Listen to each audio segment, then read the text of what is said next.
Wednesday, April the 30th, Between Land and Sea. The land and sea imagery in the Bible, especially for prophecy, can be very instructive. Consider the case of symbols of land and sea in Bible prophecy, which are contrasted sharply.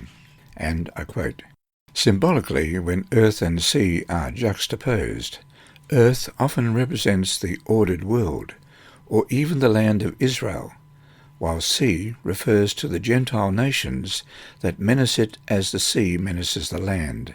And that's a quote from Beatrice S. Neal, Sealed Saints and the Tribulation, in Symposium on Revelation, Book 1, editor Frank B. Holbrook, published by Silver Springs, Maryland, Biblical Research Institute, General Conference of Seventh-day Adventists, 1992, page 260.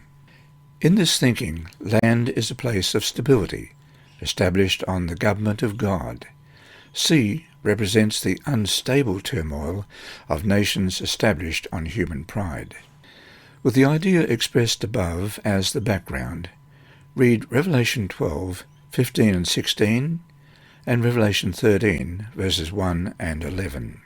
Revelation 12, verses 15 and 16. "So the serpent spewed water out of his mouth like a flood, after the woman, that he might cause her to be carried away by the flood. But the earth helped the woman, and the earth opened its mouth, and swallowed up the flood which the dragon had spewed out of his mouth."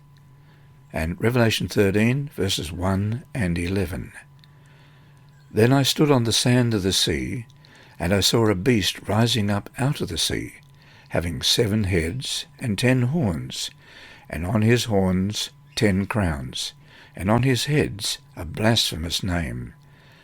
Then I saw another beast coming up out of the earth, and he had 2 horns like a lamb, and spoke like a dragon."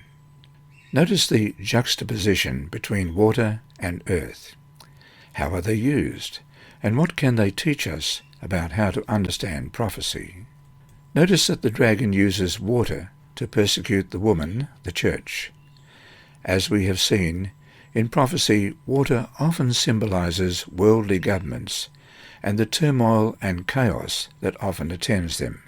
Hence we can see how Satan was able to use the masses, prodded by their leaders, to persecute God's people through much of church history. Also, Seventh-day Adventists have understood Revelation 12, verse 16, to refer to the migration of persecuted believers to the new world. If our understanding of land and sea is correct, what does this say about the founding of the American Republic? Could we consider it to be the earth in the same way that the Promised Land was, a place set aside for God's people? Could this be why the land beast first appears to be lamb-like? Though America has never been the new Israel, as some of its early founders like to see it, for a long time it has been a land of religious freedom for millions of the world's religiously oppressed. Unfortunately, this lamb-like beast will one day speak like a dragon, Revelation 13 and verse 11. "Then I saw another beast coming out of the earth, and he had 2 horns like a lamb, and spoke like a dragon." The United States, so long a beacon of religious freedom for the persecuted, will become the dominant religious persecutor. This is another example of what happened when humanity chose to rule itself instead of being ruled by God.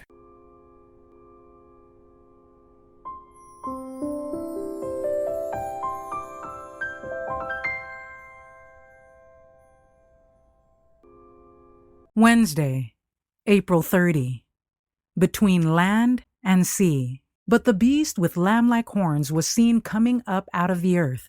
Instead of overthrowing other powers to establish itself, the nation thus represented must arise in territory previously unoccupied and grow up gradually and peacefully.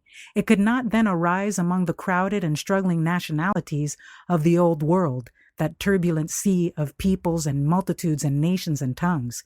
It must be sought in the Western continent." What nation of the New World was in 1798 rising into power, giving promise of strength and greatness, and attracting the attention of the world? The application of the symbol admits of no question. One nation, and only one, meets the specifications of this prophecy. It points unmistakably to the United States of America. Again and again, the thought, almost the exact words, of the sacred writer has been unconsciously employed by the orator and the historian in describing the rise and growth of this nation. The beast was seen coming up out of the earth, and according to the translators, the word here rendered coming up literally signifies to grow or spring up as a plant. And as we have seen, the nation must arise in territory previously unoccupied. The Great Controversy, page 440. The lamb-like horns and dragon voice of the symbol point to a striking contradiction between the professions and the practice of the nation thus represented. The speaking of the nation is the action of its legislative and judicial authorities. By such action it will give the lie to those liberal and peaceful principles which it has put forth as the foundation of its policy. The prediction that it will speak as a dragon and exercise all the power of the first beast plainly foretells a development of the spirit of intolerance and persecution that was manifested by the nations represented by the dragon and the leopard-like beast. And the statement that the beast with two horns causeth the earth and them which dwell therein to worship the first beast indicates that the authority of this nation is to be exercised in enforcing some observance which shall be an act of homage to the papacy. Such action would be directly contrary to the principles of this government, to the genius of its free institutions, to the direct and solemn avowals of the Declaration of Independence, and to the Constitution. The founders of the nation wisely sought to guard against the employment of secular power on the part of the Church, with its inevitable result, intolerance and persecution.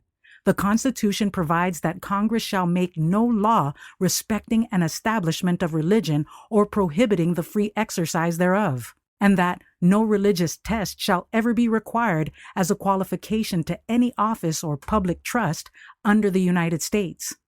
Only in flagrant violation of these safeguards to the nation's liberty can any religious observance be enforced by civil authority. But the inconsistency of such action is no greater than is represented in the symbol. It is the beast with lamb-like horns, in profession pure, gentle, and harmless, that speaks as a dragon. The Great Controversy, page 442.